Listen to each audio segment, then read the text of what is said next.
मंत्र जाप करना, स्मरण करना, भगवान की अविरल भक्ति में खो जाना, ये सब शिव की कृपा के बिना नहीं हो सकता। तेरी कृपा बिना न हिले एक भी अणु, लेते हैं श्वास तेरी कृपा से।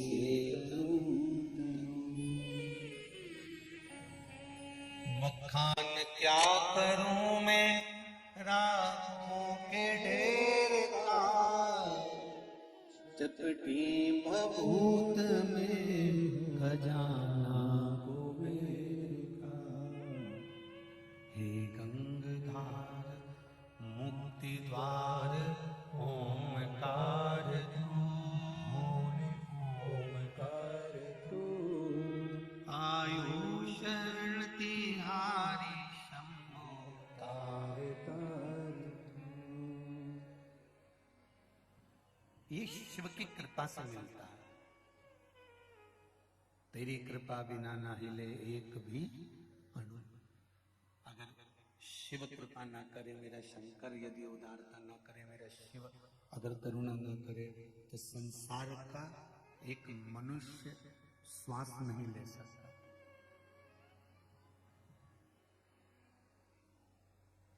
एक बात आपको पहले कथा में कही है, ध्यान में होगा।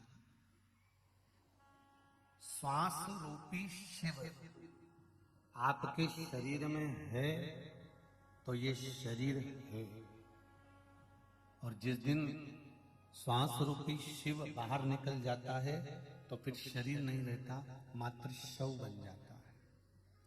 उसका मूल तत्व समाप्त हो गया, उसका महत्व फिर गया।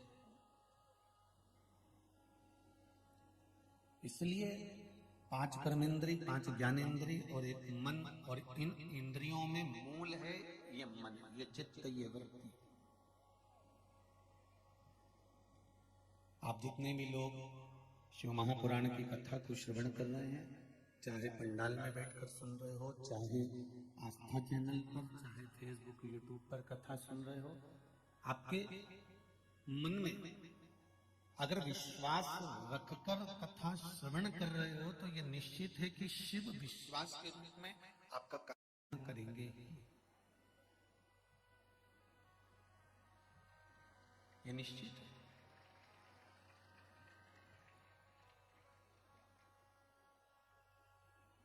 शिव के मंदिर, शिवालय में पहले तो एक बात अच्छे से जान लो कि शंकर का मंदिर नहीं होता, शिवालय होता है। क्या होता है? शिवालय। शिव के मंदिर का बार बार अगर गुणगान आए तो आपको समझ लेना है कि वो मंदिर नहीं है, वो शिवालय है।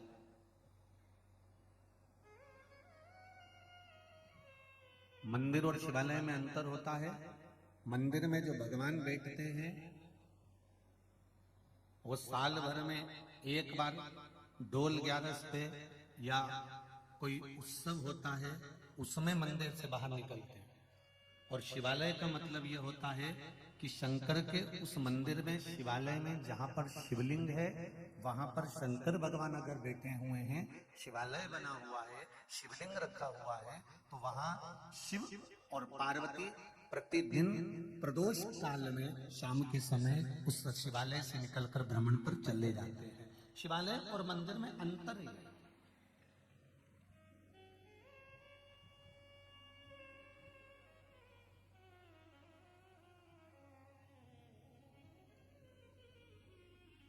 मंदिर और शिवालय में एक अंतर और भारी है। मंदिर का मतलब होता है मन के अंतर्गत परमात्मा की मूर्ति को स्थापित कर लेना।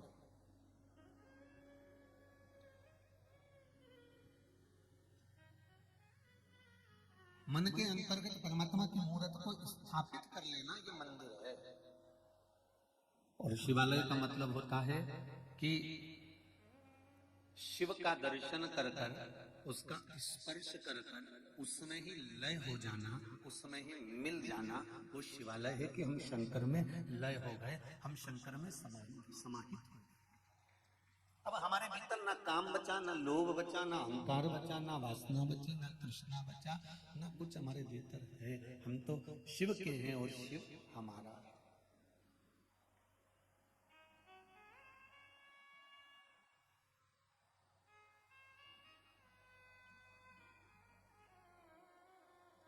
और 5 कर्मेंद्री, 5 ज्ञानेंद्री और एक मन।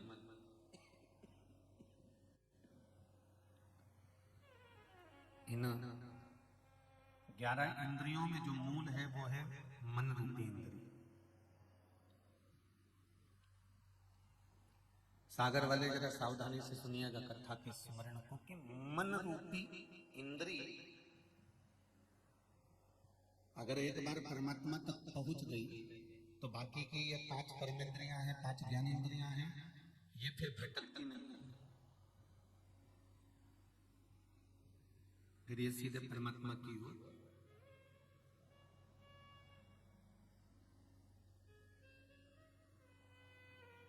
एक भागवत जी में भजन आता है उद्धव जी महाराज का। महाराज उसमें एक लाइन आती है बड़ी सुंदर। महाराज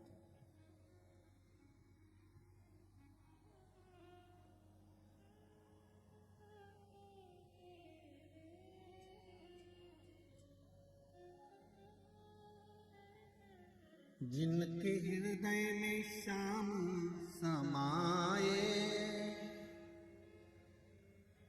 वो नजर फिर भटकती नहीं है। एक लाइन है उसमें कि जिनके भीतर परमात्मा समाहित हो जाता है, जिनके नैनों में भगवान समा जाता है, फिर वो नजर, फिर वो हृदय भटकता नहीं। मन परमात्मा में लग गया तो नेत्र नहीं भटके।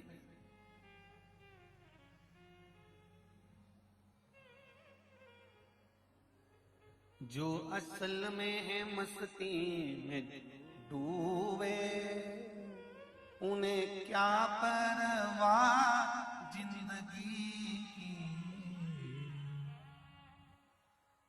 जो तरती है चढ़ती है मस्ती वो हकीकत में मस्ती। महाराज जीवन में जो चढ़ाव और उतार में लगता है कि बचपन अच्छा गया, जवानी अच्छी आएगी, अधेड़ी अच्छी आएगी, थोड़े दिन खुश होकर जी लिए और थोड़े दिन बाद फिर रो लिए, तो ये मस्तता नहीं है। एक संत का जो स्वभाव होता है, एक साधु का जो स्वभाव होता है, एक गुरु का, एक तपस्वी का, एक मुनि का जो स्वभाव होता है, वो प्रत्येक दिन, प्रत्येक पल, प्रत्येक घड़ी, प्रत्येक समय में वो हमेशा खुश ही नजर आता है।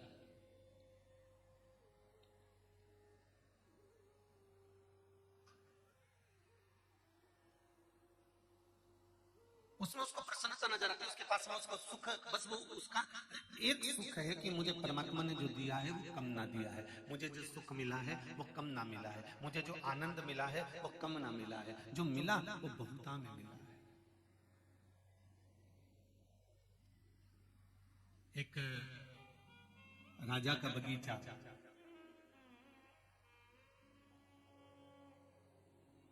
और राजा के बगीचे में बहुत सारे फल लगे। रोज राजा आता था तो माली उनको फल टोकनी में भरकर दे देता था। आज राजा नहीं आया तो माली ने सोचा कि फल लेकर मैं ही चले जाता। माली ने टोकनी में जो अच्छे फल थे, जो माली को अच्छे लग रहे थे, उसने वो भर लिए और भरकर ले जाकर राजा के चरणों में रख दिया। महाराज आज ये बगीचे के फल। राजा माली से फल की टोकनी लेकर साइड में रख लिया, नृत्य देखता रहा और उस फल में से उठा उठाकर माली को फल मारता रहा।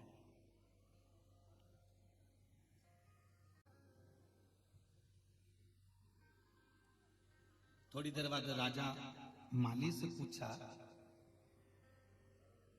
आप जा रहे हो? हाँ। कुछ बोलोगे नहीं? माली ने कहा मुझे बोलना तो केवल मेरे भोलेनाथ जी से है कि उन्होंने मेरी बुद्धि अच्छी रखी, और आज जो मैं फल लेकर आया उस फल में मैं अंगूर लेकर आया, नारियल लेकर नहीं आया। ये शिव ने मेरे ऊपर कृपा करी, ये मेरे भोलेनाथ ने मेरे ऊपर कृपा करी कि फल में मैं अंगूर लाया, और आप मुझे अंगूर उठा उठा कर मारते रहे।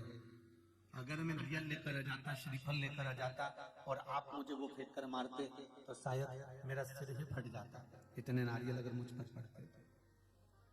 जीवन में अगर दुख आ रहा है, जीवन में अगर दुख आ रहा है और वो दुख धीरे धीरे कर कर अगर कट रहा है, वो दुख धीरे धीरे कर कर समाप्त हो रहा है, तो आप परमात्मा को धन्यवाद देना चालू करना कि तेरी कृपा से ये हुआ है जो मेरा दुख धीरे धीरे कट रहा है और मालूम नहीं पड़ता। प्रतिदिन भगवान से कहते रहा करो कि भगवान मुझे दुख देना तो एक साथ मत देना, मुझे कष्ट देना तो एक साथ मत देना। जैसे मेरी माँ रोटी बनाती है तो आटे में थोड़ा सा नमक डाल लेती है, अगर मुट्ठी भरकर नमक डालेगी, ढेर सारा नमक डालेगी, तो वो रोटी खारी हो जाएगी, ना उसे गाय खाएगी ना उसे स्वान खाएगा, वो रोटी कोई नहीं खाएगा, फिर वो रोटी पड़ी रहेगी। उसी तरह भगवान से कहना भोलेनाथ, अगर मेरी किस्मत में, क्योंकि कर्म का भोग तो मनुष्य को भोगना पड़ेगा, मानव का शरीर तो भोगना तो पड़ेगा, जो पूर्व में कर्म कर कर आए हो उसका भोग भोगना तो पड़ता ही है। माता सीता ने एक चिड़िया को कैद में रखा तो माता जानकी को कैद में रहना पड़ा। कश्यप बाबा ने वरुण देवता की गाय को ले जाकर अपने कक्ष में बांध लिया था, यज्ञशाला में बांध लिया था, और गाय के बछड़े रोते रहे, तो वरुण देव ने कश्यप बाबा को भी श्राप दे दिया था कि तुम्हें मृत्यु लोक में जाकर, जैसे मेरे गाय के बछड़े अपनी माँ के लिए रो रहे हैं, तुम पृथ्वी पर जाओगे और वसुदेव बनोगे, तुमको तुम्हारी औलाद के लिए रोना पड़ेगा। तो ये तो कर्म का दंड है जो मनुष्य को भोगना। आए हो तो भोगना तो पड़ेगा, पर परमात्मा से कहते जाओ, परमात्मा से बोलते जाओ कि हे परमात्मा इतनी कृपा करना, जैसे आटे में नमक डाला जाता है और रोटी में स्वाद आता है, उसी तरह हमारी जिंदगी में दुख तो बहुत आएंगे, क्योंकि हमने पूर्व में क्या करा, हमको क्या मालूम, हम क्या क्या कर्म कर कर आए, ये हमें ज्ञात थोड़ी ना। इसलिए परमात्मा एक काम करना, अगर दुख देना तो एक साथ मत देना, तकलीफ देना तो एक साथ मत देना, कष्ट देना तो एक साथ मत देना, आटे में नमक के बराबर थोड़ा थोड़ा दुख डाल डाल कर देते जाना, तो हम उसको झेलते जाएंगे, हम उसे झेल कर समाप्त करते जाएंगे। और तू अगर एक साथ दे देगा तो हमसे झेला नहीं जाएगा। एक साथ मत देना।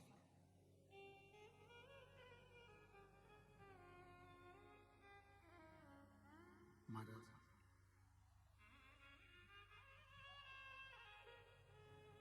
तेरी कृपा होगी तो हम उस दुख को झेल लेंगे।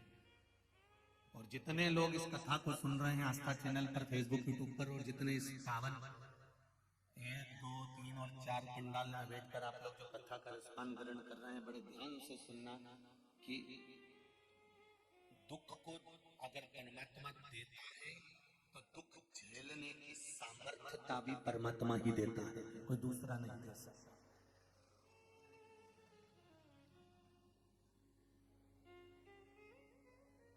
एक कैंसर के मरीज को देखना,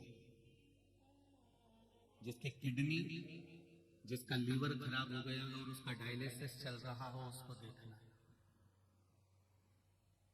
उसका पूरा शरीर, आधे से ज्यादा कैंसर मरीज का शरीर पूरा गल गया होता है, ऑपरेशन पर ऑपरेशन, ऑपरेशन पर ऑपरेशन होते रहते हैं, और वो फिर भी श्वास लेता रहता है। बोलो सही है कि गलत है?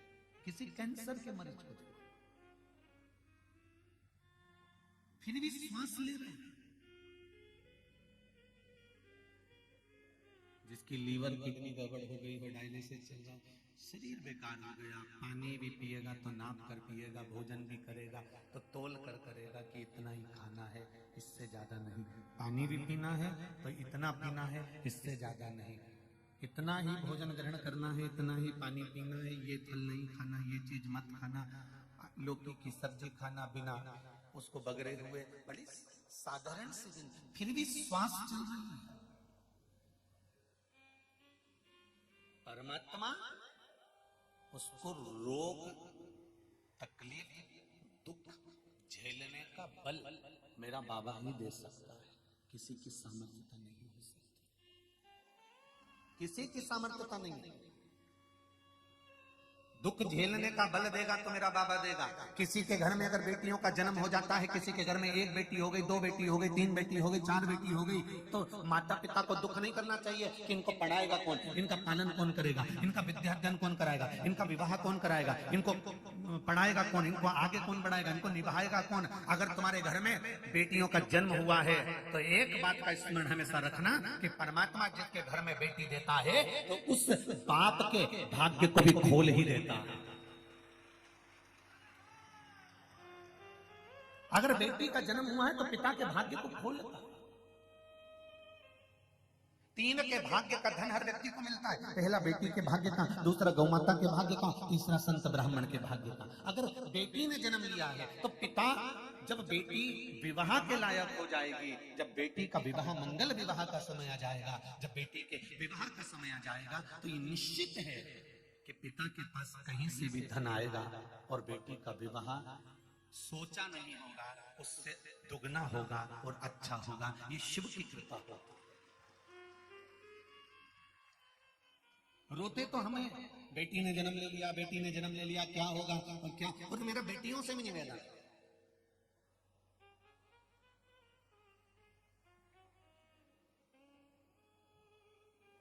जन्म देने वाला अगर वो परमपिता परमात्मा है तो तुम्हें निभाने वाला भी परमपिता परमात्मा ही होगा, कोई दूसरा नहीं।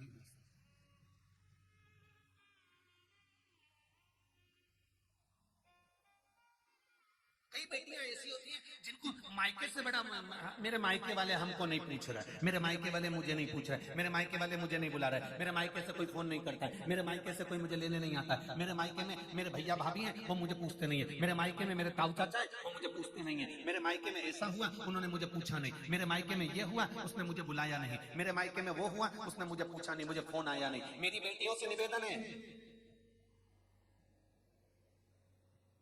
जितनी तुम्हें मायके से आस रहती है कि मायके वाले तुम्हें पूछें, तुम्हें मायके वाले बुलाएं, तुम्हें मायके वाले हम बुलाते रहे, तो शंकर भगवान की कथा का स्मरण करना। माता सती के साथ भी यही हुआ था। तुम ये आशा लगा कर मत बैठना कि मायके वाले तुम्हें बुलाएं या तुम्हें पूछें, तुम्हें तो आशा देवाधिदेव महादेव से लगाना चाहिए कि शंकर मुझे बुलाए।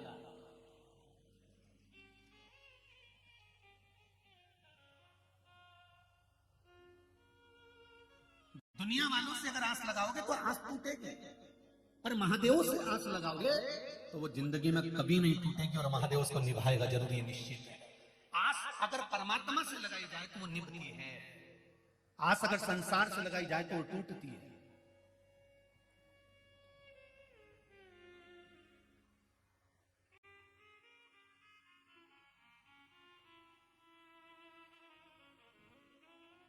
जरा सा मौसम गड़बड़ होता है और मोबाइल काम करना बंद कर देता है। बोलो रे जी, सही है गलत है? अरे बोलो तो रे, सही है। जरा सा मौसम गड़बड़ हुआ और नेटवर्क नहीं मिलता, फोन नहीं लगता, मौसम गड़बड़ हुआ और नेटवर्क मिलना बंद हो गया, फोन लगना बंद हो गया, आप बेचैन हो गए, फोन क्यों नहीं लग रहा, मैं इनको कब से लगा रही हूँ, मैं इनसे बात करना चाहती हूँ, ये मेरा फोन क्यों नहीं उठा रहा है, मैं इतना फोन लगा रही हूँ फोन नहीं उठा रहा है। जरा सा नेटवर्क गड़बड़ हुआ और फोन नहीं लगा। उसी तरह ये मन का नेटवर्क भी जब गड़बड़ हो जाता है, अहंकार में, अभिमान में, लोभ में, वासना में, तृष्णा में, जब इसका नेटवर्क मौसम गड़बड़ कर देता है, अहंकार इसका नेटवर्क गड़बड़ कर देता है, तो ये मन भी परमात्मा से बात नहीं कर पाता, फिर इसका भी मौसम गड़बड़ हो गया, फिर ये भी नहीं लगता।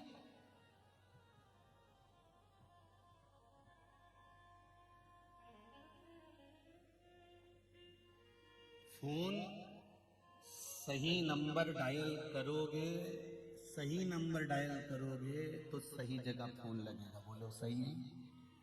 और अगर नंबर गलत डायल कर दिया तो फिर सही जगह फोन नहीं लगेगा, रॉन्ग नंबर फोन लगेगा। घंटी बजेगी जरूर, फिर रॉन्ग नंबर पर लगेगा, घंटी दूसरी जगह बजेगी। अब घंटी बजाना थी तुमको बेरू को और वो बज गई जगदम्बा का,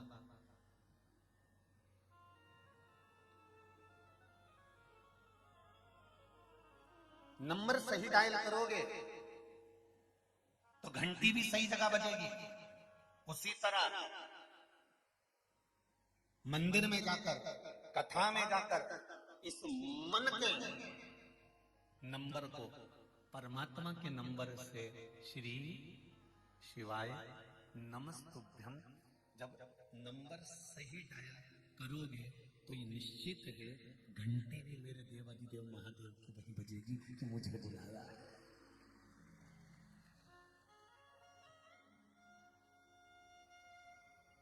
नहीं तो तुम लोटा लेके पानी का घर से गई तो थी, शिव जी के मंदिर पहुंची भी थी, और शंकर जी के मंदिर में पहुंचने के बाद तुमने लोटा भर के पानी भी चढ़ाया, पर महाराज घंटी लगी नहीं है, पहुंची नहीं है। पशुपति व्रत भी करे, हमने ये भी उपाय करा, हमने वो भी उपाय करा, हमने ये भी करा, वो भी करा, उसके बाद भी अगर काम नहीं हो रहा तो समझ लेना कि घंटी सही जगह नहीं जा रही है, रॉन्ग नंबर डायल करा जा रहा है, कहीं नेटवर्क गड़बड़ हो रहा है, अहंकार या विश्वास नहीं हो पा रहा कि ऐसा करने से ऐसा होगा, विश्वास नहीं हो रहा, भरोसा नहीं हो रहा होगा। मैंने तेरे ही भरोसे ओ बाबा, तेरे ही भरोसे हवा बिच उड़ती जवानी, बाबा डोर तुझे ना मैं कहीं जाऊंगी, ओ भोले मैं तेरी पतंग, शंभू मैं तेरी पतंग, हवा बिच उड़ती जावागी, बाबा डोर है तो चढ़ती ना मैं कटी जाऊंगी।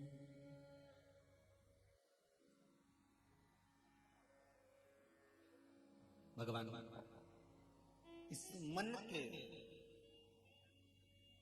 नंबर को परमात्मा के सही नंबर से हमें जोड़ना है।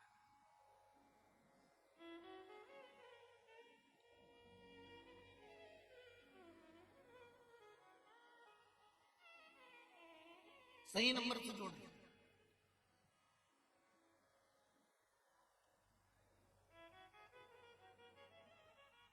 आप में से कितने लोग हैं जो मोबाइल चलाते हो तो आंख बंद कर लेते हो? अरे बोलो तो जम के। मोबाइल चला रहे हो और आंख बंद करके बैठे हो तो मोबाइल चलाओगे तुम? इससे तो बंद करके पटक दोगे, कौन चलाएगा? रख दो।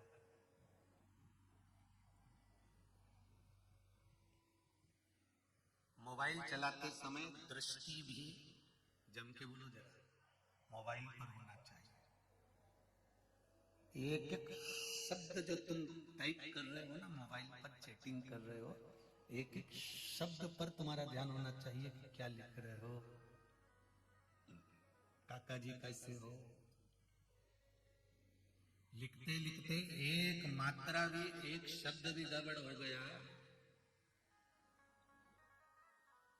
लिख रहे थे क्या कर रहे हो और एक शब्द भी गड़बड़ हो गया तो लिखा जाए कहां मर रहे हो, शब्द का गड़बड़ हो जाए।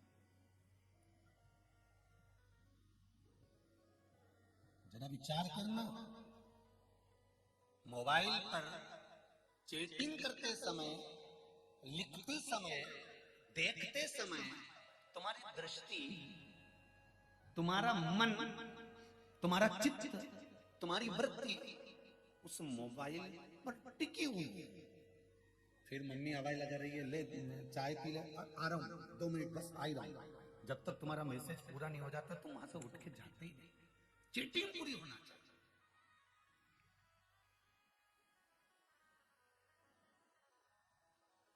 जब मोबाइल चलाते समय तुम दूसरे की नहीं सुनते, तो शिव जी पे जल चढ़ाते समय इन संसार वालों की क्यों सुनते हैं? उसकी भक्ति में जब रमो तो ये मन, ये चित्त, ये दृष्टि उसमें होना चाहिए।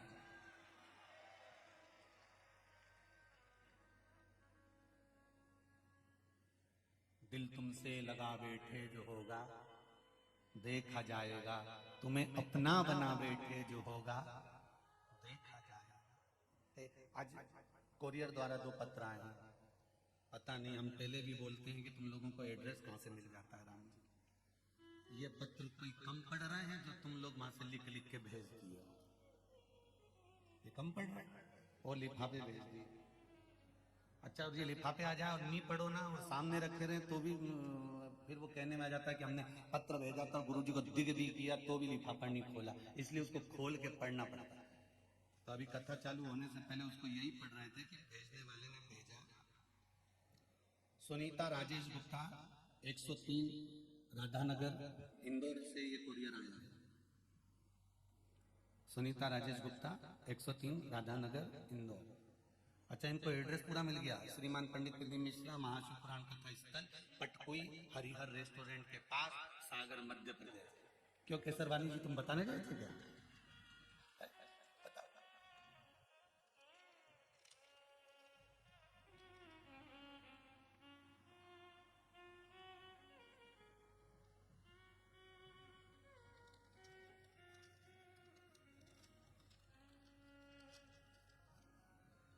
सुनीता राजेश जी गुप्ता, आप अगर कथा सुन रहे हैं तो आपका पत्र प्राप्त हुआ है। मेरी छोटी बेटी अमेरिका से एमएस कर रही है, कई कंपनी में इंटरव्यू दे चुकी थी पर सफलता प्राप्त नहीं हुई। फिर एक बड़ी कंपनी का इंटरव्यू कॉल आया, मैं उसे शिव पुराण के बारे में बताती रहती थी। आप मेरे लिए एक प्रार्थना करो गुरुदेव, जो उपाय शहद और बेलपत्र वाला उपाय बच्चे को करने वाला मैंने अपनी कामना कर कर बेटी के लिए स्वयं किया। गुरुदेव, बाबा की ऐसी कृपा हुई कि वो शहद और बेलपत्र का उपाय मेरी बेटी को 190 बच्चे में से सबसे ज्यादा पैकेज पर मेरी बेटी को नौकरी मिल गई। अब लोग कहते हैं कि बेलपत्री पर शहद लगाने से कौन सा लाभ मिलता है, उनको यह पत्र भेज देना, ले जाते हैं एक बार अच्छी से। दूसरा, मेरी बड़ी बेटी शिवानी, जिसका जन्म महाशिवरात्रि का है, बाबा की पुत्री है, जो कि अमेरिका में कार्यरत है। उसने मुझे कहा मुझे जॉब बदलना है। मैंने पशुपतिनाथ के व्रत और हैदराबाद वाली कथा इसी कामना से सुनी। टीवी के सामने बैठकर हैदराबाद की कथा मैंने इसी कामना से सुनी बाबा कि ऐसी कृपा बरस जाए और बाबा की कृपा से दुनिया की सबसे बड़ी कंपनी फेसबुक का एक कठिन इंटरव्यू मेरी बेटी ने निकाल लिया। मैं क्या बखान करूं बाबा का, और उसकी भी जॉब दूसरी कंपनी में लग गई। ये शिव की कृपा, ये शिव की उदार है। एक पत्र और आया, गुरु लिफाफा देख लेंगे तो बाद में कहेंगे कि हमारा लिफाफा नहीं खोला।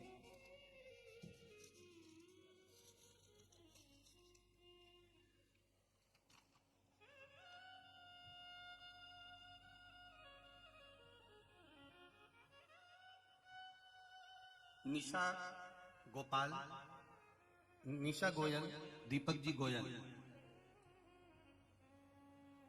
जगाधारी यमुनानगर से ये निशा गोयल और दीपक जी गोयल, जिला यमुनानगर, हरियाणा से ये पत्र आया है। तो निशा जी और दीपक जी, आपका पत्र प्राप्त हो गया है।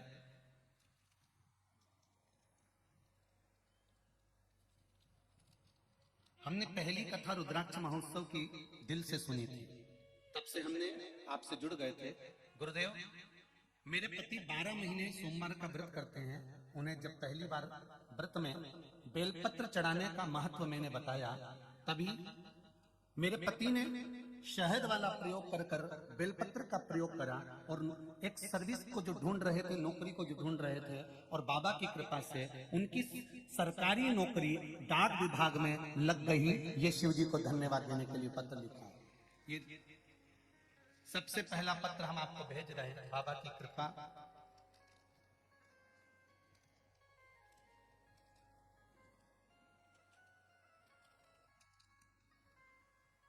मेरी मम्मी के गठान हो गई थी पिछले महीने वो गठान दिनों दिन बढ़ती जा रही थी। अल्ट्रासाउंड की रिपोर्ट तीसरे दिन आनी थी। उससे पहले मैंने आपका बताया हुआ उपाय किया, दिल से बाबा से जाकर कहा, और बाबा की कृपा से जो रिपोर्ट आई उसमें मेरी माता को कोई बीमारी निकल कर नहीं आई। ये शिव की कृपा है। उदारता शंकर की क्या होती है ये शिव ही जानता है। आप दिल से उससे कहेंगे और दिल से उससे बोलेंगे तो वो सुनेगा। बस एक बात का स्मरण अपने जीवन में रखिएगा। फिर कहूंगा, मोबाइल चलाते समय तुम्हारी दृष्टि मोबाइल में रहती है, नेत्र मोबाइल में रहते हैं, टाइप करते समय तुम्हारा मन मोबाइल में रहता है, किसी अच्छे से जब चैटिंग चलती है तो मुख पर स्माइल भी रहती है। बोलो सही है कि गलत है? ये तीन चीजें चैटिंग करते समय, मोबाइल चलाते समय तुम्हें ध्यान करना है कि मोबाइल पर चलाते समय नेत्र मोबाइल पर है, मन मोबाइल पर है, चेहरे पर स्माइल है। यही की यही जब मेरे देव अधिदेव महादेव से आप बात कर रहे हो, जल चढ़ा रहे हो, बेलपत्री चढ़ा रहे हो, मेरे शंकर के शिवालय में बैठकर उसकी आराधना कर रहे हो, श्री शिवाय नमस्तुभ्यम मंत्र का जाप कर रहे हो, या पंचाक्षर मंत्र नमः शिवाय बोल रहे हो, या षडाक्षर मंत्र ओम नमः शिवाय बोल रहे हो, तब तुम्हारा ये मन, तुम्हारी ये दृष्टि, तुम्हारा ये चित्त मेरे देव अधिदेव महादेव में होना चाहिए, तो वो सफलता मिलेगी निश्चित।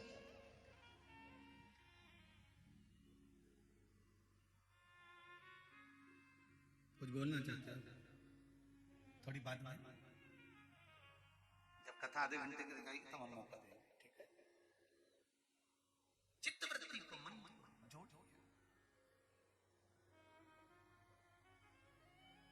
जब मन चित्त शिव में लग जाए तो फिर जीवन भटकना छूट जाए।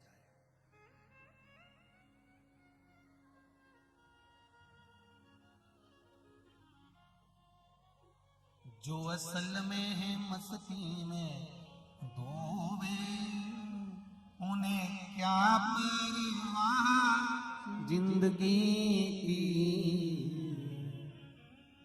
जो उतरती है चढ़ती है मस्ती, वो हकीकत में मस्ती नहीं। ये तो प्रेम की बात ऊधो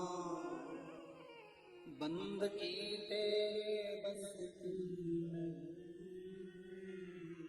आप मन चित्त परमात्मा में लगाओ तो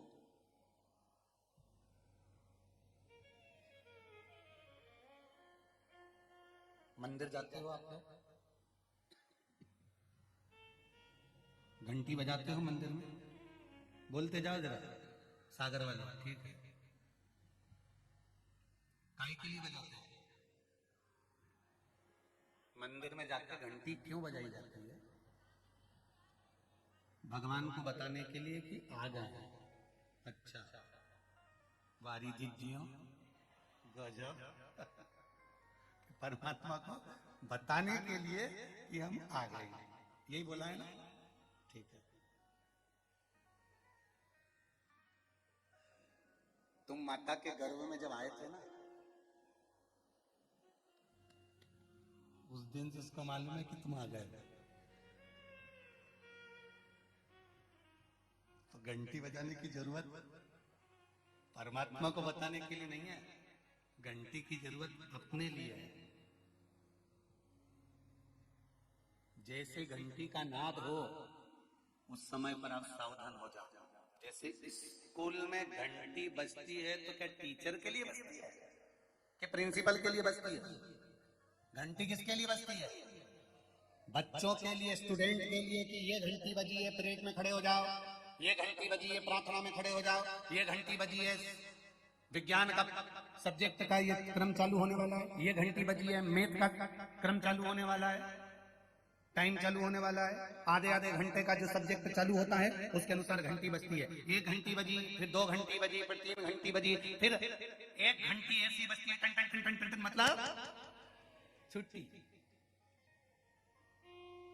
कोई तुम्हें बताने नहीं आता कि घंटी किसने, तुम्हें ज्ञात हो जाए घंटी टीचर के लिए नहीं, घंटी प्रिंसिपल के लिए नहीं, घंटी स्टूडेंट के लिए बजाई जाती है कि स्कूल में जो घंटी बजी है उससे स्टूडेंट ये समझ जाए कि अब मेरा सब्जेक्ट ये वाला चालू हो रहा है। मंदिर में जो घंटी बजती है ये परमात्मा को दिखाने के लिए नहीं बजती कि हम आ गए, ये घंटी अपने लिए बजती है कि तू मंदिर में खड़ा है, भगवान का हो जा और एक चित्त लगाकर परमात्मा का स्मरण कर।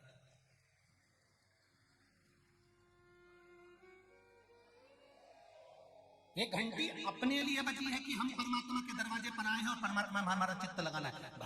जिज्जियों अच्छे से सुन लेना, घंटी बजाकर हमें भगवान से नहीं कहना कि हम आ गए, ये कोई घर थोड़ी ना है। भगवान को तो माता के गर्भ में जब हम आ गए थे, उस समय से माता के गर्भ में जब हम पहुंचे थे, उस समय से परमात्मा को मालूम है कि तू संसार में जन्म लेने वाला। और देखो तुम साहूकार बनोगे कि चोर बनोगे, ये भी उसको मालूम है।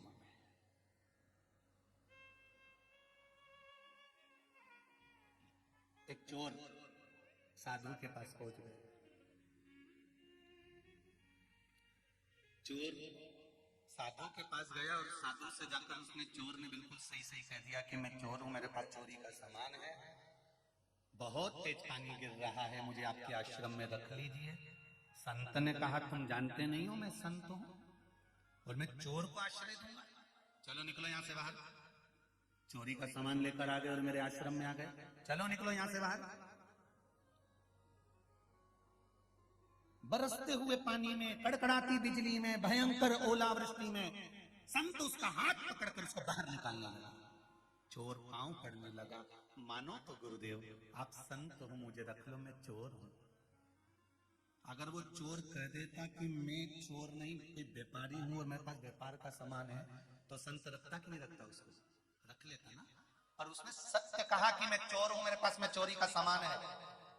संत के पास जाकर उस चोर ने बिल्कुल सत्य कहा कि अगर मुझको झूठ बोलना है तो संसार में बोलूंगा, पर संत के दरवाजे पर क्या झूठ बोलना। तो संत के दरवाजे पर जाकर उसने सत्य कह दिया कि मैं चोर हूं, मेरे पास में चोरी का सामान है। संत उसको धक्का मारकर निकालने लगे। तभी आकाशवाणी हुई कि ये संत कहते मैं चोर को अपने यहां रखूं। इतने में आकाशवाणी होती है और भोलेनाथ जी कहते हैं रे संत रे साधु, तुझे तो अब मालूम पड़ा कि ये चोर है, मुझे तो इसके जन्म पर मालूम था कि ये चोर बनेगा, तुझे अब मालूम पड़ा तो तूने अपनी कुटिया से, अपने आश्रम से निकाल दिया। मुझे इसके जन्म पर मालूम था कि यह चोर बनेगा, तो भी तो मैंने अपने मृत्यु लोक में इसको रखा, संसार में रखा, क्योंकि मुझे मालूम है ये चोर बनेगा, तो भी मैं इसको रख रहा हूं, क्योंकि है तो मेरा ही, है तो मेरा। हम परमात्मा को घंटी बजाकर ये ना जताएं कि हम तुम्हारे यहाँ आए हैं, तो भगवान भी कहेगा तो एहसान करने आए, लोटा भर के पानी चढ़ाने आए। हमें भगवान को बताने के लिए घंटी नहीं बजाना है, हमको अपने मन की एकाग्रता के लिए, मन के केंद्र के लिए, मन की स्थिरता के लिए जब घंटी बजाई जाती है, घंटी के नीचे खड़े होकर घंटी को बजाया जाता है। जब उसकी ध्वनि निकलती है तो उससे श्रवण शक्ति से एकाग्रता का भाव जागृत होता है और परमात्मा के सामने हम खड़े होते हैं, तो इस मन को केंद्रित करने का एक फल हमारे सम्मुख में होता है। हमें मन को केंद्रित करना है।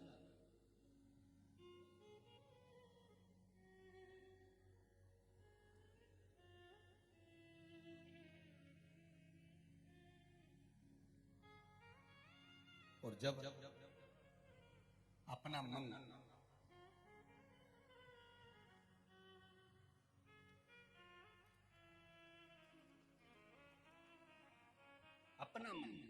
जब परमात्मा की भक्ति में केंद्रित होता है, तब जीवन का सुख प्राप्त होता है। अब दया करो हे भोलेनाथ, मस्त रहूं तेरी, अब दया करो हे भोलेनाथ, मस्त रहूं तेरी मस्ती में। भगवान शिव की कथा कहती है जीवन का सुख, जीवन का एक आनंद परमात्मा की श्री चरणारविंद। महाराज जब भगवान के चरणों का रस तत्व एकाग्र चित्ता से, एकाग्र आनंद से हम प्राप्त करते हैं तो जीवन का सुख अपने आप मिलने लगता है। श्री शिवाय नमस्तु। पहले भी कहा है, इस मंत्र का जाप जब जब शिव महापुराण में आए तब एकाग्र चित्त होकर थोड़ी देर बैठ कर भगवान से हृदय लगाकर मंत्र बोलने के बाद अपने दिल की बात भगवान से कह दो, तो अगली जब कथा होगी तो तुम भी वहां पहुंचे मिलोगे कि बाबा ने हमारी कामना पूर्ण कर दी। उससे ये मंत्र नहीं है, ये बाबा से कहने का एक आनंद है, बाबा से अपने मन की बात कहने का एक सुख। श्री शिवाय नमस्तो। श्री शिवाय नमस्तो। श्री शिवाय नमस्तो। श्री शिवाय नमस्तो। श्री शिवाय नमस्तो। बाबा से अपने मन की बात कहना एक सुंदर तरीका।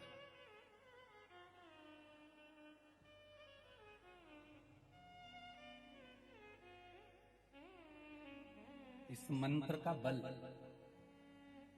एक पत्र आया देखिए, इस मंत्र का बल कितना प्रबल है।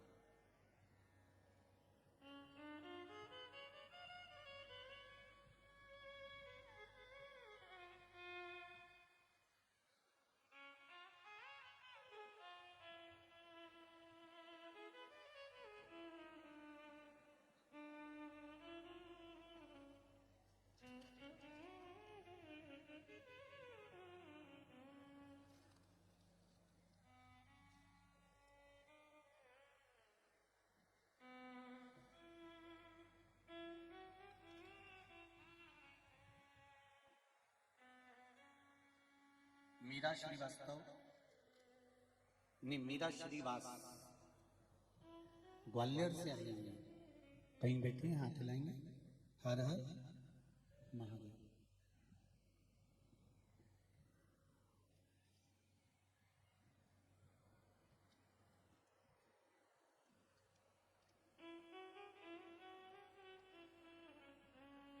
मीरा जी, बाबा की कृपा, जरा माइक पहुंचाइए, पहुंचाइए। वो ग्वालियर वाली बहन जी को जल्दी पहुंचाओ। हाँ, देते जाओ, एक दूसरे को बढ़ाते जाओ जरा थोड़ी।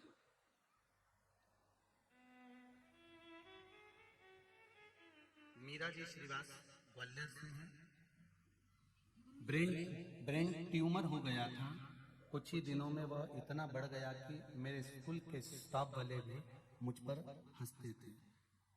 हाँ जी, कहाँ से आई हैं दीदी? ग्वालियर से। श्री शिवाय नमस्ते बहन। श्री शिवाय नमस्ते बहन। आप ग्वालियर की रहने वाली हैं? क्या बोले? ग्वालियर से रहने वाली हैं? ग्वालियर से हैं, डीडी नगर में रहते हैं। डीडी नगर में रहते हैं। क्या नाम है दीदी आपका? मीरा श्रीवास।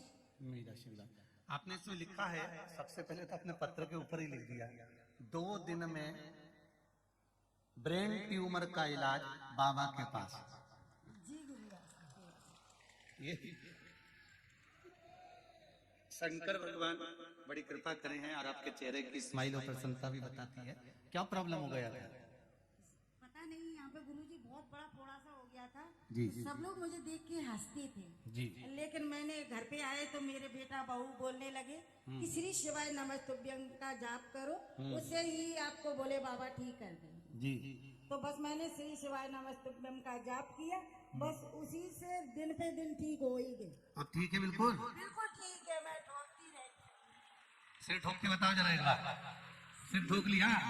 इसे ठोक लिया। अब तो तकलीफ नहीं है? नहीं, बस तो ब्रेन ट्यूमर गया, बाबा था ना, ऑपरेशन उसने अंदर के अंदर कर दिया। हर हर। बैठ जाइए। श्री शिवाय नमस्ते। बड़ा सुंदर भाव आपने व्यक्त करा। एक पत्र और है, अर्चना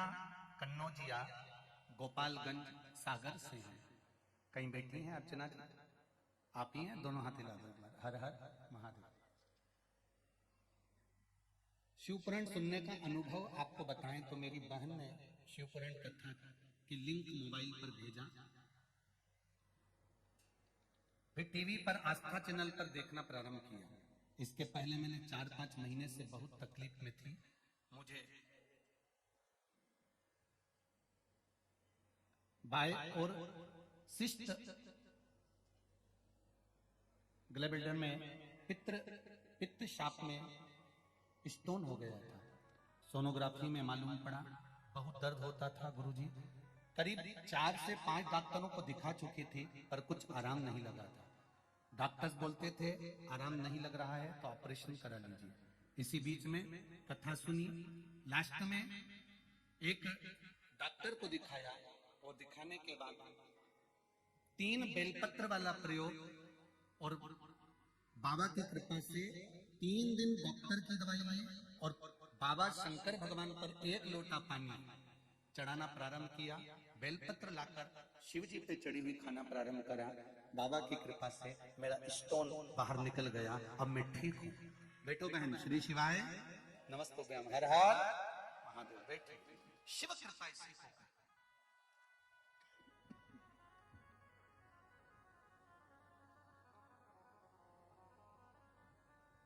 चाहे आप आस्था चैनल पर कथा सुन रहे हो, चाहे मोबाइल पर कथा सुन रहे हो, चाहे फेसबुक यूट्यूब पर सुन रहे हो, चाहे इस पंडाल में बैठकर सुन रहे हो, अगर दिल से मेरे बाबा से कुछ कहा जाता है तो वो सुनता जरूर है।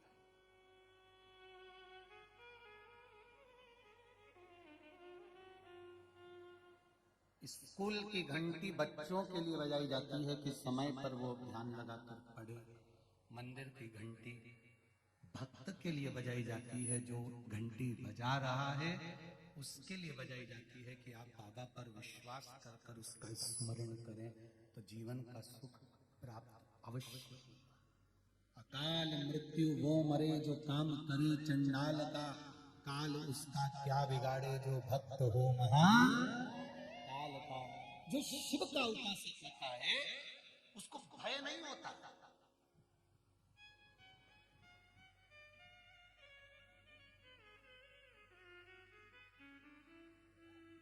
अगर भगवान की करुणा हो, भगवान की कृपा हो तो कई बार श्राप भी अगर लग जाए ना तो वो भी फलीभूत हो जाता है।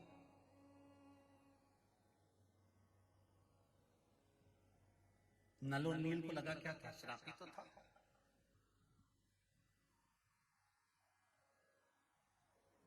ये नल और नील जब जन्म लिए थे मात्र 5 वर्ष की आयु थी इनकी और इन दोनों बालकों ने क्या उपद्रव मचाया था।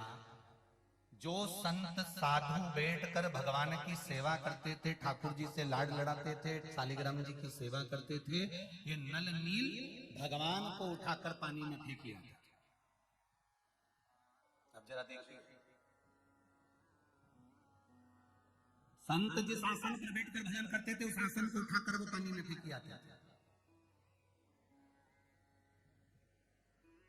अब आसन तो रोज बदला नहीं जा सकता ना। आसन की बड़ी महत्वता है शिव महापुराण में कि जिस आसन पर बैठकर हम पूजन करते हैं उस आसन की महत्वता जरूर जानना। किसी दूसरे के आसन पर बैठकर अगर हम तप करते हैं, साधना करते हैं, पूजन करते हैं तो जिसका वो आसन रहता है अपनी साधना का पूरा फल उस आसन वाले के पास पहुंच जाता है। इसलिए पूजन करते समय अपना खुद का आसन होना चाहिए और अगर आसन नहीं है तो भगवान शंकर का नाम लेकर बैठो और शिव की पूजन कर कर स्मरण कर कर फिर जाइए। और दूसरे के आसन पर बैठकर तब साधना नहीं कर।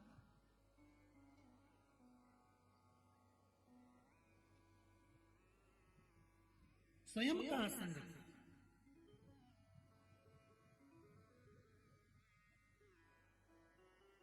आसन की भी बड़ी महत्वता होती है। आसन जब बहुत ज्यादा गंदा हो जाता है, मैला कुचैला हो जाता है तो माताएं उसको धो लेती हैं। वैसे तो आसन को हमेशा ऐसा रखना चाहिए कि वो गंदा ही ना हो, क्योंकि उसमें तप बल बड़ा प्रबल होता है। पहले की शिव महापुराण को उठाकर देखना, जो कुबेरेश्वर धाम से बाची हुई है पुरानी 2019 की, अगर वो निकाल कर आप सुनेंगे तो उसमें वर्णन किया था हाथ की माला, आसन, दीपक जिसमें आप दिया लगाते हो, ये पुराने होते चले जाते हैं तो इनका तप कितना बढ़ते चले जाता है।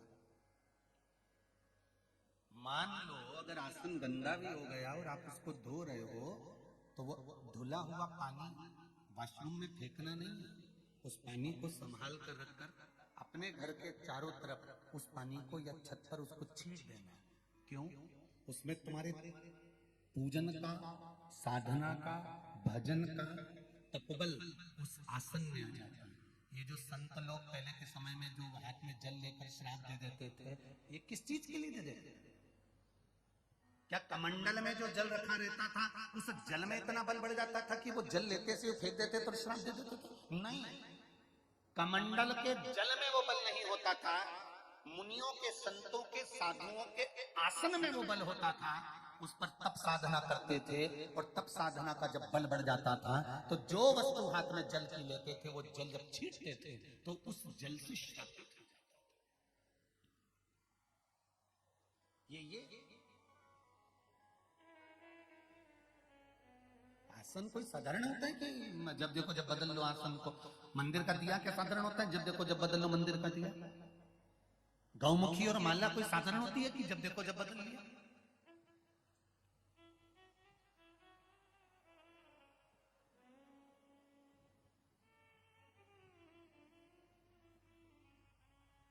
जैसे माला की मूलता है, तुलसी की माला अगर आप जप रहे हो तो उसमें मन का रुद्राक्ष का नहीं होना चाहिए।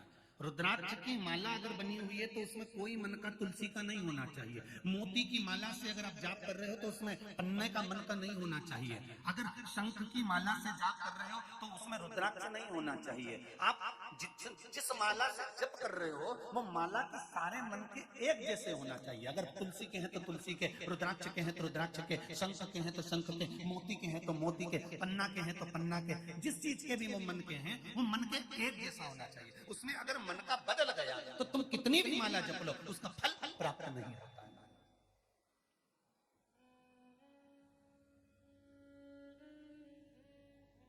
एक जैसा मन का होना चाहिए, उसका फल 1000 गुना हमें प्राप्त हो जाएगा। और अगर कोई मन का तुमने फैशन डिजाइन में बदलवा लिया कि नहीं हमको तो इसमें तुलसी की माला में रुद्राक्ष की माला का मन का लगा दो, या रुद्राक्ष में मोती लगा दो, या मोती में तुम्हें काम करो शंख लगा दो, या शंख की जगह तुम पन्ना लगा दो, पुखराज लगा दो, तो ये श्रेष्ठता नहीं करता हमारा।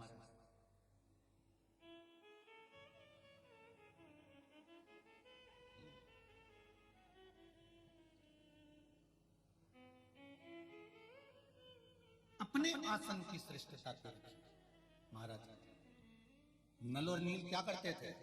इनको कोई आशीर्वाद नहीं मिला था। कई लोग कहते हैं कि इनको आशीर्वाद था कि वो पत्थर को फेंकेंगे और पानी में तैर जाएगा। नहीं नहीं नहीं नहीं, नहीं। ये दोनों बालक 5 वर्ष की अवस्था में आए। 5 वर्ष की अवस्था में इन्होंने संत, साधु, सन्यासी, तपस्वी, साधक, उपासक जितने भजन करने वाले होते थे इनका आसन, कमंडल, सामान सब ले जाकर समुद्र में, नदी में, तालाब में फेंक देते थे। जब वो पानी में डूब जाता था संत ढूंढते थे तो ये दोनों बड़े खुश होकर नाचने लगते थे। इनको बड़ी प्रसन्नता होती थी। ये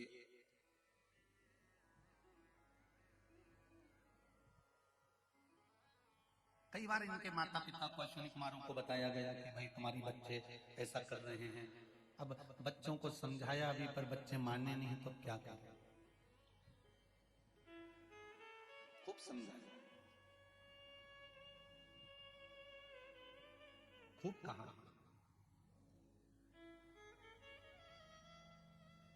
एक बार सारे ऋषि संत एक जगह एकत्रित हो गए, उनको गुस्सा आ गया।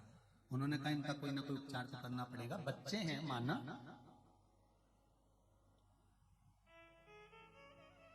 गलती करें बच्चे, पर गलती जैसी गलती करें तो चल जाए, पर बच्चे जब कोई छोटी सी चींटी जा रही है और छोटा सा बच्चा उस चींटी को मार रहा है और माँ प्रसन्न हो रही है तो ये माँ की गलती है। कोई चींटा निकल कर जा रहा है, चींटे को अगर बच्चा मार रहा है और माँ प्रसन्न हो रही है तो ये माता की गलती है।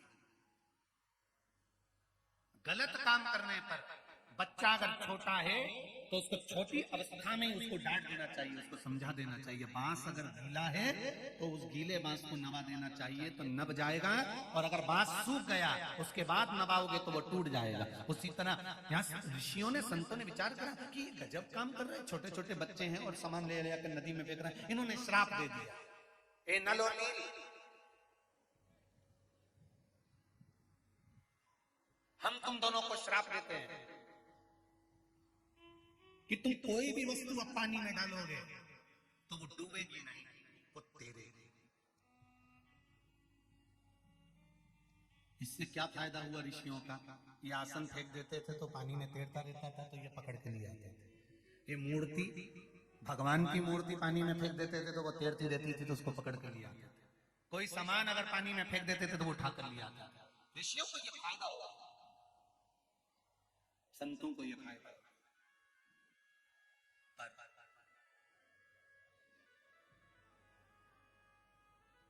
श्राप भी अगर भगवान की शरणागति में पहुंच जाता है ना, तो वो श्राप नहीं रहता, वो वरदान हो जाता है। वो श्राप नहीं रहेगा, फिर वो वरदान हो गया। और वही हुआ, नल और नील को श्राप लगा था कि जो पानी में फेंकोगे वो पानी में तैरेगा, डूबेगा नहीं।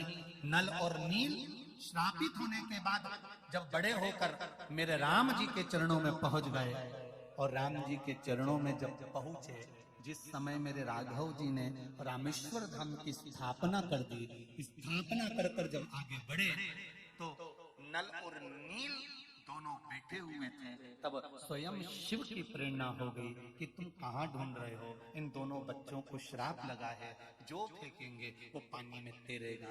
इनके हाथ से पत्थर टच करवा कर फेंकना प्रारंभ करो, वो पानी में तैर जाएगा और श्राप भी आशीर्वाद होगा। दुनिया के लोग पूछते हैं शंकर भगवान क्या करते हैं? हम कहते हैं एक ही काम करता है जो दुनिया का कोई नहीं कर सकता, वो देवाधिदेव महादेव करता है। जो दुनिया का कोई नहीं कर सकता वो देवाधिदेव महादेव करता है। जब आखिरी में डॉक्टर भी फेल हो जाते हैं, डॉक्टर भी कह देते हैं परमात्मा के हाथ में है, जब डॉक्टर भी कह देते हैं कि अब हमारे हाथ में नहीं भगवान के हाथ में है, तब वो दूसरा कोई भगवान तुम्हारे पलंग के पास में अगर कोई खड़ा होता है, वेंटिलेटर के पास खड़ा होता है, आईसीयू के रूम में कोई होता है, ऑक्सीजन लगी है, आंखों में से पानी बह रहा होता है, बॉटल लगी है, बीपी चेक हो रहा है, शुगर चेक हो रही है, सब तुम्हारे रिश्तेदार कोई भी वेंटिलेटर के पास नहीं होगा, कोई रिश्तेदार आईसीयू के अंदर नहीं होगा, कोई रिश्तेदार तुम्हारे पलंग के पास में नहीं होगा, डॉक्टर सबको बाहर निकाल देंगे। तब उस जगह पर केवल एक होगा जो तुमने एक लोटा पानी शंकर को चढ़ाया है, वो महादेव तुम्हारे सिराने खड़ा होगा।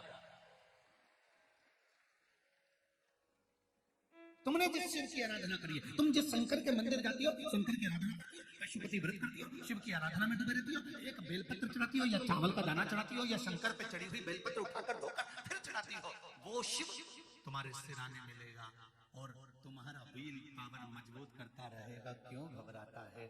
अभी वो बहन जी ने, ग्वालियर वाली ने कहा ट्यूमर हो गया था, दिखने लगा था, लोग हंसने लगे थे, स्टॉप हंसने लगा था, ये क्या हो रहा है? तब कौन आया? हंसने वालों के भी मुख पर अगर कोई ताला लगा सकता है तो मेरा वो देवाधिदेव महादेव ही लगा सकता है, दूसरा कोई नहीं।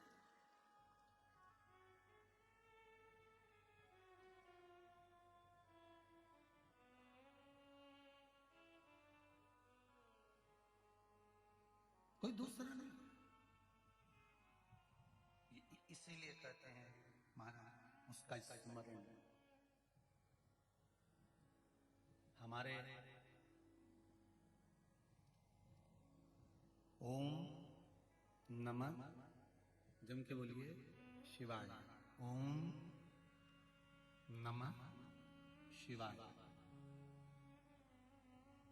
पंचाक्षर षडाक्षर मंत्र के अंदर पंचाक्षर मंत्र है नमः शिवाय, षडाक्षर मंत्र है ओम, साथ में बोलिए ओम नमः शिवाय। इस षडाक्षर मंत्र की मूलता क्या है? ओम में ब्रह्मा विष्णु महेश, ओम में 3 अक्षर सामने प्रकट हो जाते हैं। आ मा आ उ उ, म। ब्रह्मा, बोलिए ब्रह्मा, विष्णु और कौन है? महेश। ये ओम के अंदर है। अब नमः जो संबोधन है, उस नमः संबोधन में शांति और पुष्टि समाई गई है। नमः का मतलब है नमन। ब्रह्मा, विष्णु और महेश ये ओम हो गए और हम इनको नमन करते हैं। अर्थात इस नमः शब्द में शांति भी है, पुष्टि भी है, नमन भी है। अब बचा शिवाय। शिवाय में आद्य शक्ति जगदम्बा है। शिवाय में ब्रह्म शक्ति है।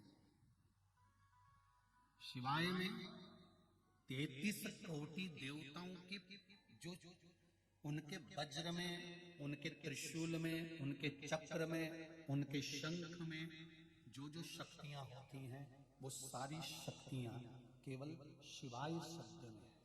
कौन से शब्द में है? शिवाय। केवल शिवाय शब्द। अब जरा विचार करिए, षडाक्षर मंत्र ओम नमः शिवाय। सब बोलिए ओम नमः शिवाय, ओम नमः शिवाय। इस षडाक्षर मंत्र में 33 कोटि देवताओं का संपूर्ण बल समाहित होता है।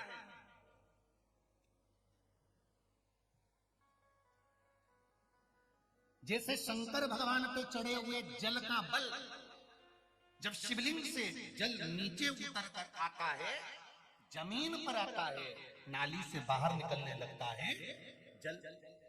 एक किसी ने पत्र भेजा इसी समय,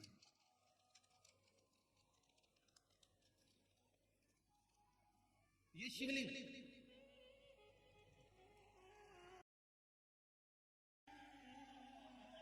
पत्र भेजा है किसी ने। ये शिवलिंग, इसका चढ़ाया हुआ जल जब बहता बहता बहता बहता अंतिम छोर पर आता है, इस पीठ के अंतिम छोर पर आता है, और अंतिम छोर पर आने पर उस जल का मात्र नयन पर स्पर्श ही कर लेना सारी इंद्रियों को केंद्रित कर देता है। मात्र स्पर्श कर देना।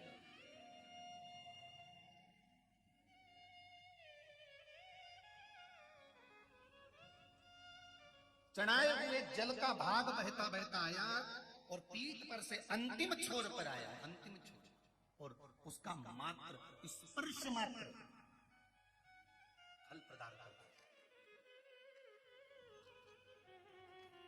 गुरुजी, शंकर भगवान पर शिव महापुराण में कहीं लिखा हुआ है कि शिव जी पे चढ़ी हुई वस्तु नहीं खाना चाहिए, और आप कथा में कहते हो कि बेलपत्री का सेवन करना चाहिए, तो फिर हम किसकी माने? तो निवेदन पहले भी करा, आज फिर करते हैं। केवल नर्मदेश्वर शिवलिंग ऐसा होता है जिसके ऊपर चढ़ी हुई वस्तु का हम पान कर सकते हैं, पर सारे पूरे भारत की भूमि पर, पूरे विश्व में तो नर्मदेश्वर शिवलिंग नहीं होंगे ना, फिर हम बेलपत्री कैसे खाएं? तो आपको एक बात कही थी कि शंकर भगवान पर चढ़ी हुई बेलपत्र जब आप लेकर आए, तो शंकर भगवान से ये कहकर लेकर आए कि ये औषधि के रूप में दे दो। औषधि कहीं से भी ली जा सकती है, औषधि कहीं से भी प्राप्त करें।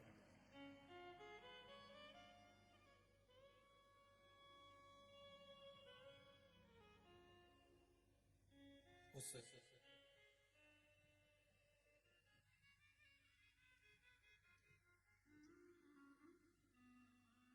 औषधि को कहीं से भी प्राप्त किया जा सकता है।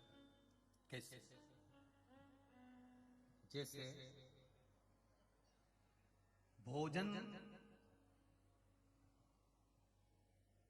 में 3 दोष होते हैं।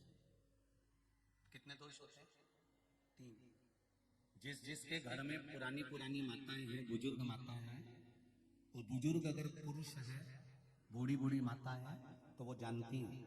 पहले मट्टी का रसोई घर होता था, मट्टी का चूल्हा होता था, एक इतनी बड़ी एल्युमिनियम की भगोनी होती थी, उसमें पोता पड़ा हुआ होता था, एक कपड़ा पड़ा हुआ होता था। जब भोजन बन जाता था तब कपड़े को भिगोकर पूरे चौके पर उसको फेर दिया जाता था। बोलो जी जी सही है। जो पुरानी माताएं वो जानती हैं।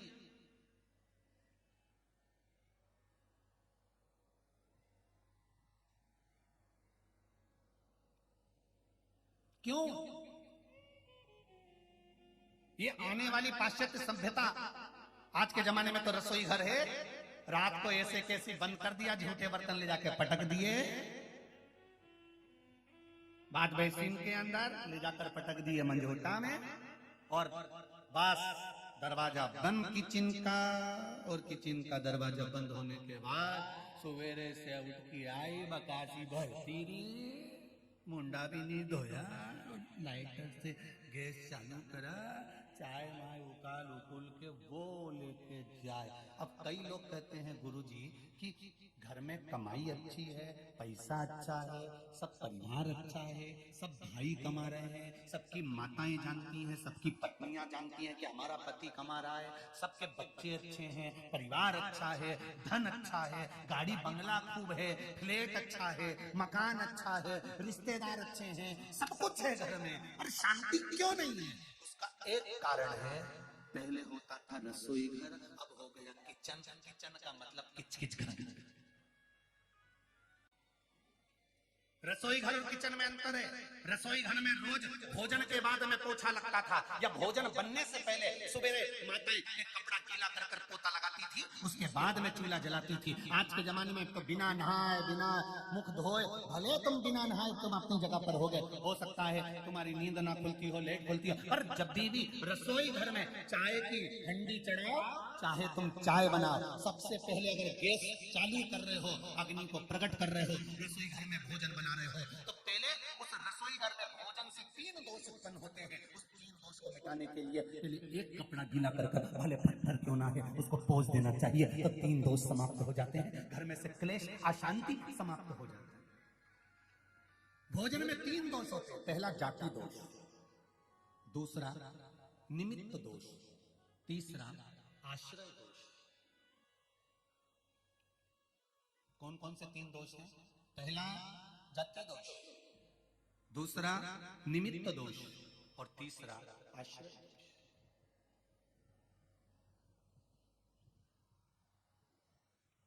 मतलब रसोई घर में जो तुमने भोजन निर्माण करा है, उसमें अगर कुछ गलत चीज बन गई है, कोई प्याज लहसुन का भोजन बन गया, या कोई आदि मांसाहार से जुड़ा हुआ भोजन बन गया है, तो वो दोष ना रहे। दूसरा, भोजन जो बनकर तैयार हुआ है, उस भोजन पर घर में 4-5 माताएं रहती है, तो कोई ना कोई रजस्वला होती ही रहती है।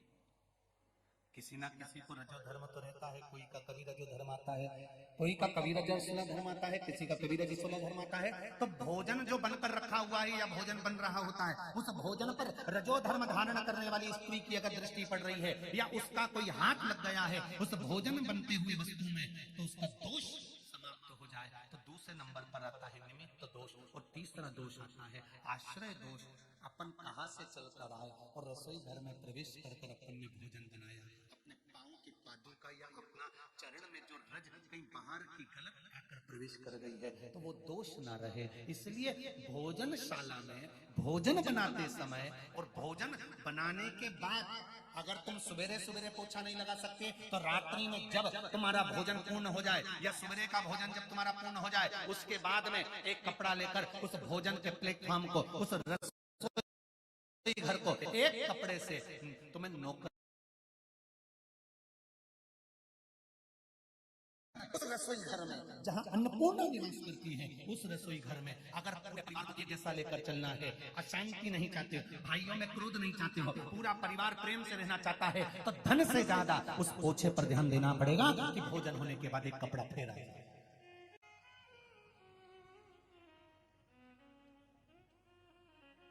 और यदि आपने रात को पोछा नहीं लगाया तो सुबह रसोई घर चालू करने से पहले पोछा फेरो। 3 दोष से निजात होना चाहिए, 3 दोष मिटना चाहिए। वो दोष समाप्त होगा, और समाप्त होगा तब भोजन का जो निर्माण होगा उसमें एक सुख प्राप्त होगा, एक सुख।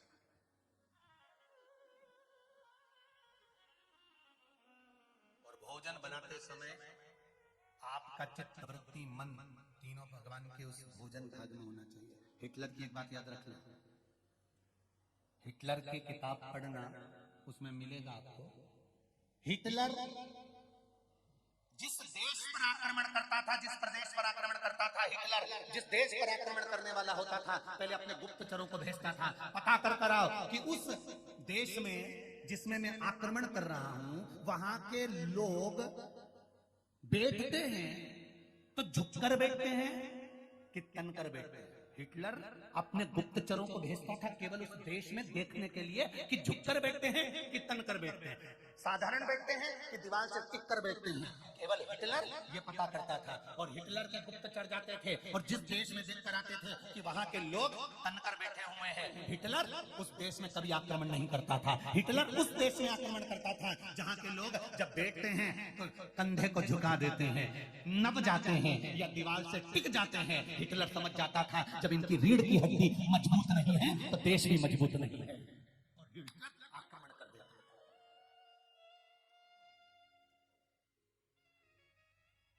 हिटलर उस देश पर आक्रमण कर देता जिसकी रीढ़ की हड्डी मजबूत नहीं। इसलिए हमारा शास्त्र कहता है, हमारा योग आश्रम कहता है, हमारा पतंजलि कहता है, हमारा योग कहता है, हमारे वेद और हमारे शास्त्र कहते हैं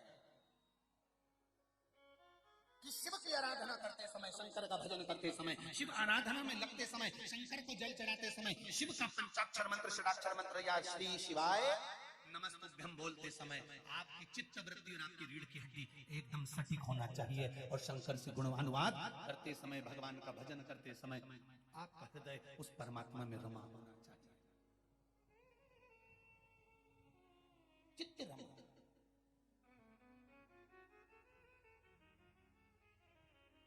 मजबूत करो अपने भजन को।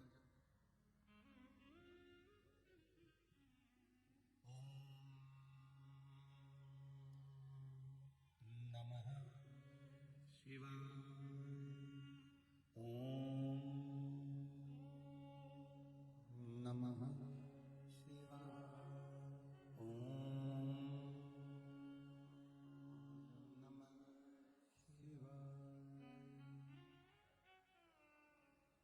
आप अपना कर्म करते जाओ, आप भगवान का भजन करते जाओ, आप स्मरण करते जाओ, आगे उसकी मर्जी, वो क्या देता है महाराज उसको मालूम है। जितना जिसके भाग्य में होता, जितना जिसके भाग्य में होता उतना ही फल पाता है। मेरे भोले के दरबार में सबका खाता। भगवान शिव की कथा कहती है आप अपना कर्म करते जाइए, फल देना मेरे शिव के हाथ में है, मेरे ठाकुर के, मेरे राम के, कृष्ण के। जिसके पास पहुंचकर श्राप भी फलीभूत हो जाए, कुछ अच्छा कर जाए तो समझ लो वो साधारण नहीं हो सकता। श्री शिवाय नमस्तु, श्री शिवाय नमस्तु, श्री शिवाय नमस्तु, श्री शिवाय नमस्तु, श्री शिवाय नमस्तु। शरणे मांगो घड़ी रे दुख काटो दया करी दर्शन। शिव कथा कर रही है महाराज।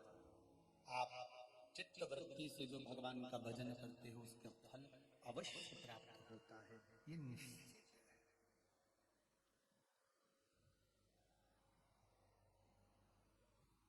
आप अगर आस्था चैनल पर भी कथा सुन रहे हो या फेसबुक यूट्यूब पर भी सुन रहे हो या पंडाल में आकर भी कथा सुन रहे हो तो इसका फल मिलेगा जरूर,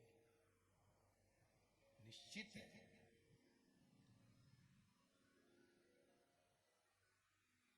जमीन में से अगर पानी चाहिए तो 30 फीट इधर खोद लो, 40 फीट उधर खोद लो, 50 फीट उधर खोद लो, इधर बोर लगवा लिया 100 फीट का, उधर बोर लगवा लिया 150 फीट का, ऐसे पानी निकलने वाला नहीं है। एक ही जगह पर 300 फीट तक खोदे जाओ 350 खोदो 400 खोदो, पानी कभी तो आएगा। एक ही जगह पर अगर अच्छे से खोद लेते तो ये निश्चित है पानी निकल कर बाहर आ जाता। उसी तरह एक को पकड़कर अगर दिल से भज लेते तो निश्चित है कि मेरा शंकर मिल ही जाता। क्यों मिलेगा, निश्चित है।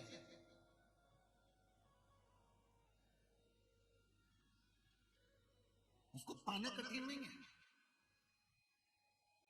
तारकासुर ने एक बार मांगा था और तारकासुर ने वर मांगा था कि अगर मरूं तो शंकर भगवान के पुत्र द्वारा मरूं। शिव के पुत्र द्वारा, भगवान शंकर के पुत्र द्वारा मेरे प्राण छूटना चाहिए। इंद्र कहते मेरा आसन चले गया, सिंहासन चले गया, कोई कहता है मेरी सत्ता चली गई, कोई कहता है मेरा वैभव चले गया, कोई कहता है मेरा राशि ठाट चले गया, कोई कहता है मेरा यहाँ का राज्य चले गया। भगवान ब्रह्मा जी के पास जाकर कहा ब्रह्मदेव ये बताओ कि ये तारकासुर मरेगा कैसे, क्योंकि तारकासुर ने इंद्र का सिंहासन भी ले लिया, तारकासुर ने देवताओं का सिंहासन भी ले लिया, अब ये सिंहासन वापिस मिलेगा कैसे?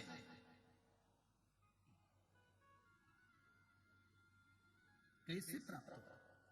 तो ब्रह्मा जी ने एक बहुत सुंदर बात की है, आप भी थोड़ा सा ध्यान दीजिएगा इस बात पर। सभी लोग इस बात पर जरूर ध्यान देना कि ब्रह्मा जी ने एक शब्द कहा, ब्रह्मदेव ने कहा इंद्र तुम्हारा सिंहासन काय से गया? तारकासुर ने आक्रमण करा और तुम्हारा सिंहासन गया, तुम क्या कर रहे थे? इंद्र कह रहे थे मैं अप्सराओं का नृत्य देख रहा हूं।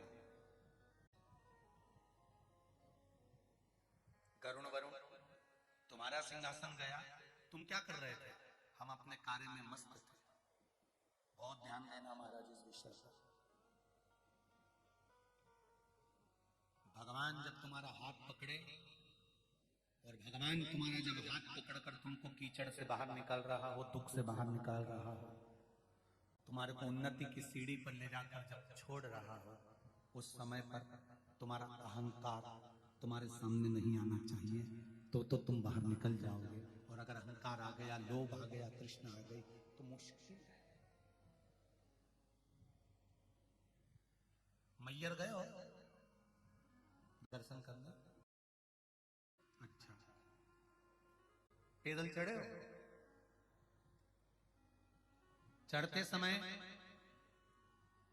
जो भी चढ़ता है वो थोड़ा सा झुककर चढ़ता है। शरीर चढ़ते समय अपने आप थोड़ा थोड़ा झुक जाता है, बोलो सही है कि गलत है? और उतरते समय शरीर झुकता है क्या? पांव नीचे रखो तो कड़क रहना पड़ता है, झुके कि लुढ़के?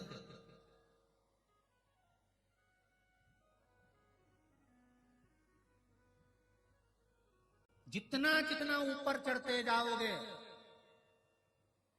माता रानी के दर्शन करने के लिए जितने ऊपर चढ़ते जाओगे उतना शरीर को झुकाना पड़ता है और शरीर झुकता है। क्यों? क्योंकि उन्नति की सीढ़ी पर वही चढ़ सकता है जो जिंदगी में झुकना चाहता है।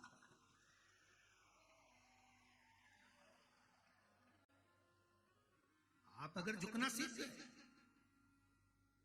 आप आपने अगर अपने शरीर को नम्रता का भाव प्रकट कर लिया, अपने हृदय में नम्रता का भाव प्रकट कर लिया, मैयर वाली माता के शिखर पर चढ़ रहे हो, मैयर वाली माता के ऊपर दर्शन करने जा रहे हो, शारदा भवानी का दर्शन करने जा रहे हो, चाहे सलकनपुर वाली माता का दर्शन करने बिजासन का जा रहे हो, चाहे देवास वाली माता का चामुंडा का दर्शन करने जा रहे हो, चाहे वैष्णो देवी का दर्शन करने जा रहे हो, चाहे ज्वाला देवी का दर्शन करने जा रहे हो, चाहे चिंतपूर्णी, चाहे मनसा, चाहे चामुंडा का दर्शन करने जा रहे हो, चाहे कालका का दर्शन करने जा रहे हो, ऊपर अगर माता का दर्शन करना है, ऊपर अगर चढ़ना है, तो शरीर थोड़ा सा झुककर चढ़ोगे, झुककर चलोगे तो ऊपर चढ़ते चले जाओगे, और अगर अकड़ में चढ़े तो थोड़ी देर पीछे पीछे टपक जाओगे।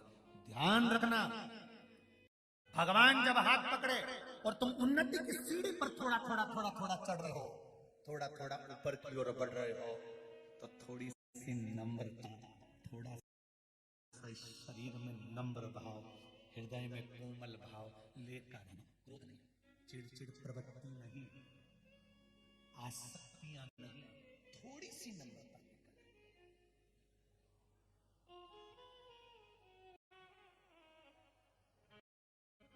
शरीर में सबसे पहले सांस छोड़कर जाते हैं, किसी किसी का तो पूरा सोफा सेट ही निकल गया है। शरीर में सबसे पहले सांस छोड़कर जाते हैं दांत, और शरीर में सबसे आखिरी तक टिकने वाली है जीवान। दांत इसलिए सांस छोड़ देते हैं क्योंकि अकड़ते रहते हैं, कल्ले ठट की तरह बने रहते हैं, और जीवान ज्यादा तक टिकती है कि उसमें कोमलता होती है, लचीलापन होता है, नम्रता होती है। जिसमें नम्रता जीवान की तरह होगी वो आखिरी तक मजबूत बना रहेगा और टिका रहेगा। आखिरी धन, संपदा, सत्ता, बहुत ध्यान देना, धन, संपदा, और तीसरे नंबर पर बोला है, जम के बोलो जरा, सत्ता, कुर्सी, पद, प्रतिष्ठा कब तक टिकी रहती है? जब तक आपके भीतर नम्रता रहती है। आप अगर दूसरे के दुख को देखकर दुखी हो रहे हो, दूसरे के सुख को देखकर सुखी हो रहे हो, तो आपकी सत्ता बरकरार रहेगी। और वरना तुमने अपनी क्रोध की हिटलरगिरी प्रारंभ कर दी, क्रोध चालू कर दिया तो वो सत्ता गई, अहंकार चालू कर दिया तो वो सत्ता हो गई बहुमूल्य, उसकी कोई मूलता नहीं।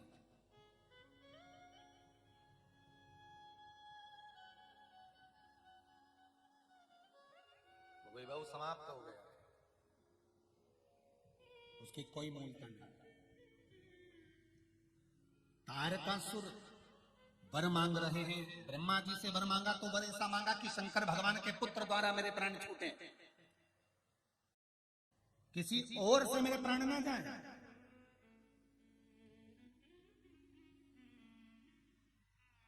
कारण क्या है? मरना सबको है, मृत्यु सबके आना है, पर ऐसे ही खाता खाता मरी गया तो वो तो नरक गया, और जो भगवान का भजन गाता गाता मर गया वो तो परमात्मा की शरण गया। अंतर तो है, दोनों में है। भगवान का भजन करते हुए, स्मरण करते हुए, नाम जाप करते हुए, मंत्र स्मरण करते हुए, श्री शिवाय नमस्तुभ्यम या पंचाक्षर या षडाक्षर मंत्र का स्मरण करते हुए गया, उसका सुख। अरे जरा एक बार समर्थ रामदास जी के शिष्य छत्रपति शिवाजी,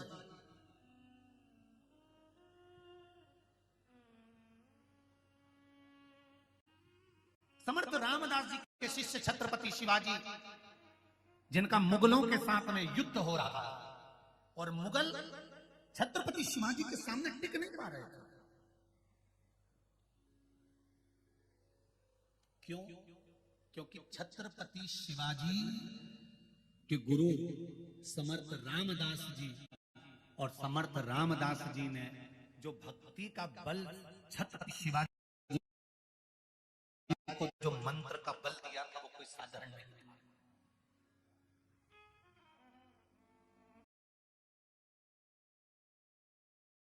अभी थोड़े समय के बाद में गुरु पूर्णिमा आने वाली। बोले सही है, जिन जिन गुरु मंत्र नहीं लिया होगा गुरु जी ढूंढते फिरेंगे कि इनका गुरु जी मिल जाए और गुरु मंत्र मिल जाए। निवेदन है, पानी पियो छान, गुरु करो जान। 50 बार विचार करना कि किस गुरु से हम गुरु मंत्र लें। कोई जीवन में ऐसा गुरु मिले जो जीवन की सार्थकता उत्पन्न कर दे और परमात्मा से हमारा मिलन करवा दे, फिर 84 लाख योनियों में मरना जीना पड़े। ऐसा सतगुरु मिल गया। समर्थ रामदास जी के शिष्य छत्रपति शिवाजी, जो मुगलों के साथ में युद्ध हो रहा है और मुगल छत्रपति शिवाजी के सामने घुटने टेक रहे हैं, जीत नहीं पा रहे, तब मुगलों ने एक तंत्र विद्या वाले को बुलाया और बुलाकर कहा कि हमारे साथ रहो और हमारे साथ रहकर एक काम ऐसा करना कि शिवाजी को चारों तरफ से कोई ना हो, तब तुम अंदर जाकर शिवाजी को तलवार से टुकड़े टुकड़े कर दो। तंत्र मंत्र विद्या वाले ने कहा चिंता मत करो, मेरे पास में ऐसी विद्या है कि मैं बस ऐसी विद्या फैलाऊंगा, सबके सामने में जाऊंगा छत्रपति शिवाजी के कक्ष में, कोई मुझे देख नहीं पाएगा, अंदर पहुंच जाऊंगा, छत्रपति शिवाजी को मार दूंगा। तंत्र विद्या वाले को बुलाकर मुगलों ने उस तंत्र विद्या वाले को तलवार लेकर भेजना प्रारंभ करा और वो किसी को नजर नहीं आया, अंदर पहुंच भी गया जहां छत्रपति शिवाजी सोए हुए थे।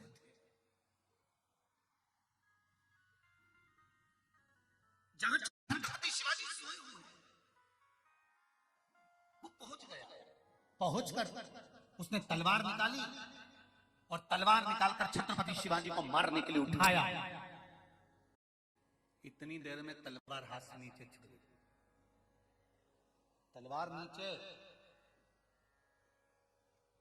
उसने फिर तलवार उठाई, तंत्र विद्या वाले ने फिर छत्रपति शिवाजी को मारने के लिए हाथ बढ़ाया, तलवार फिर नीचे गिर गई। इसको समझ नहीं आया यहाँ कोई है नहीं, फिर तलवार नीचे कैसे गिर रही है, तो इसने चिल्लाकर पूछा कौन है यहाँ पर। तब आकाशवाणी हुई, कोई दूसरा नहीं, शिवाजी, छत्रपति शिवाजी की माँ जिस शंकर की आराधना करती थी, पंचाक्षर मंत्र को जपती थी, नमः शिवाय, वो मंत्र तेरे तंत्र के आगे भारी पड़ रहा है, इसलिए तलवार गिर गई। जो समर्थ रामदास जी ने, गुरु ने जो मंत्र दिया था, वो मंत्र का जाप करा गया, जो भगवान का मूल मंत्र होता है, पंचाक्षर हो, षडाक्षर हो, श्री शिवाय नमस्तुभ्यम हो, चाहे 10 अक्षर मंत्र ओम नमो भगवते वासुदेवाय हो, चाहे 2.5 अक्षर का मंत्र कृष्ण हो, चाहे 2 अक्षर का मंत्र राम हो, तुम जिस मंत्र को जप रहे हो, तुम जिस मंत्र की आराधना कर रहे हो, तुम जिस मंत्र को जपने का प्रयास कर रहे हो, अगर वो मंत्र तुमने जपा है और निश्चित है कि अगर तुमने दिल से जपा है तो कितना बड़े से बड़ा रोग भी आ जाता है, दुनिया का कोई व्यक्ति तुम्हारे ऊपर कितना भी प्रहार कर ले, अगर मंत्र तुमने दिल से जपा है तो तुम्हारा बाल बांका नहीं हो सकता। भजन में स्मरण,